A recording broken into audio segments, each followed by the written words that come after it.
Hi, my name is Madison Meyer. Howdy, I'm Grayson Evans. Howdy, I'm Cami Powers. Hello, I'm Melanie Stedford. Hi, my name is Alina Garcia.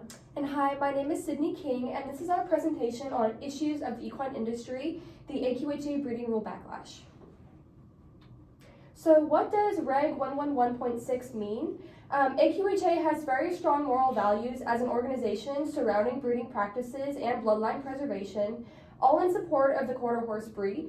And while there is no true title for the AQHA rule, Reg 111.6 is an official part of AQHA's registration rules as of 2015, but did not get fully implemented until the 2025 foaling season. To support this, the organization proposed a rule that would essentially limit the overall progeny from semen that came from studs born before or in 2015. It could not be used no later than 2 years post-mortem. An example of this regulation being applied to the industry would be if a stallion that was foaled born in 2015 suddenly dies in 2019, his frozen semen can no longer be used to register a foal after December 31st, 2021.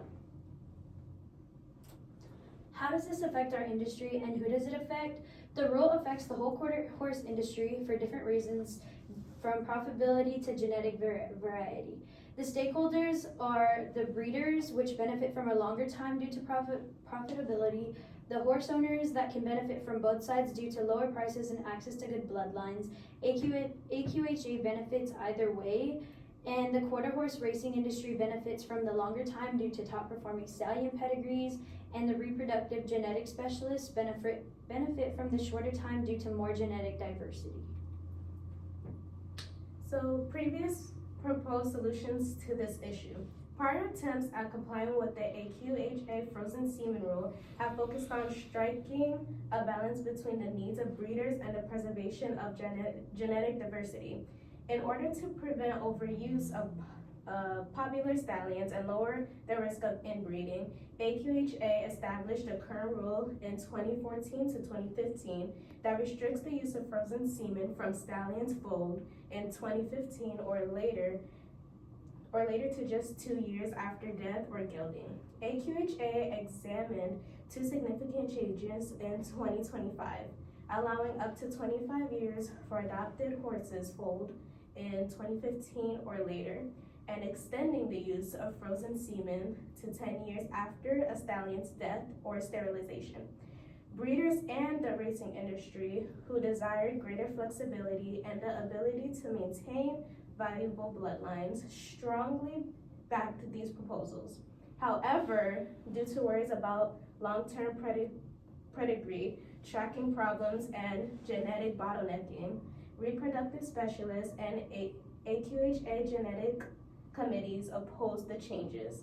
The AQHA membership ultimately decided to maintain the current 2-year rule because the risks to breed integrity were not sufficiently addressed by the earlier suggested remedies. And so our solution is to extend that 2-year period to 5 years. And this is going to promote genetic diversity while also maintaining an investment and getting, while the breeders can have a monetary value out of their investments. And then just a quote to support that is from Mr. Jim Hunt, which he says, one reason this is implemented in 2015 was that people weren't creating opportunities for new blood to come in and get promoted. Another reason the committee wanted to shut off the use of frozen semen 2 years after stallion's death is the concern that the new gene pool has gotten too small. And so all these are pieces of the puzzle. And so our proposed solution to that puzzle is to move that from 2 years to 5 years as well. Okay, so I was responsible for the interview portion of this assignment. For the first interview, I chose to chat with Dr. Chelsea Huseman. She's an animal science faculty member here at Texas A&M, and she's our Texas Horse Extension Specialist. So in kind of talking about the goal of this, so the goal of the proposed changes was originally, like we've discussed, to increase genetic diversity of the breed. So what we have to ask ourselves when we're talking about potential solutions to this problem is, has it truly had that effect, or has other negative ramifications that were not thought of previously? So the issue with the current rule and why we're proposing change is that stallions born prior to 2015 sort of have a monopoly on the market. So what they should have done back then was made the rule apply to everyone, not just the stallions born after 2015. And so as much as you hate to think it, a lot of people are claiming that there's probably potential ties with those who are on the rule committee to those stallions, maybe acting in some kind of personal interest. And the reason why Dr. Huseman felt like this has received some negative feedback and pushback is largely due in part to our American culture and animal ownership that says these animals are mine, I own them, they're bought and paid for with my own hard-earned money, and so you shouldn't be allowed to tell me what to do with them. And then people are also kind of fearful of outside control, and obviously there's a monetary influence for this as well.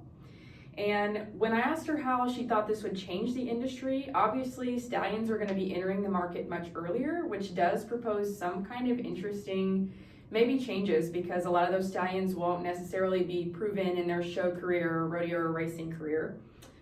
Also, people could start failing to report stallion deaths. If you claim that your stallion hasn't died, you can still keep using that frozen semen that you have. And there's going to be more animals left intact rather than gilded, which is obviously increases our genetic diversity, but it doesn't really help us select for an excellent animal. We're going to have a lot more average animals. The second person I interviewed was Miss Amanda Spiva. She's a longtime friend of mine, and she's worked in county extension in several counties throughout the state. So she basically summarized the findings that we had, and that the rule exception because of horses that have passed before a certain date. And she said she first heard about this after the past AQHA meeting, and obviously we've all been reading about this on the internet and Facebook, a lot of debate going on there. So her personal opinion, she does not think it's fair to those stallions born after this rule addition. Again, like Dr. Huseman said, it should have been a blanket rule applied to everyone, not just those. And it's unfair to the stallions who are just getting started in their producing career that pass away young, so we could have excellent bloodlines that don't necessarily get used because of that stallion's unfortunate and untimely death. However, there is the other side where cutting them off helps the industry maybe not to potentially overuse some of the bloodlines that the market is very saturated with. So kind of like proposed solutions, and depending on whether you agree or disagree, if we're going to allow the newly passed stallions to only use frozen semen for 2 years, then we may need to make a cutoff of 2 years for those that have passed before the rule change as well. And she also suggested something that aligned really well with our proposed solution is extend it to 5 years instead of 2. So just to kind of summarize what we've discussed throughout this presentation, the limit of frozen semen use, while reasonable, should be extended to 5 years in comparison to 2. Not only will this solution strengthen the successful bloodlines in the equine industry, but also increase the overall progeny of these successful stallions. By kind of finding a middle ground between the 2 versus 10-year time span, and instead proposing a 5-year limit on frozen semen use, it'll satisfy both sides of the argument and increase genetic diversity in the industry. So we just wanted to thank you all for listening to our presentation. If you're curious about this issue and topic, feel free to explore the AQHA rulebook and AQHA official website. Thank you.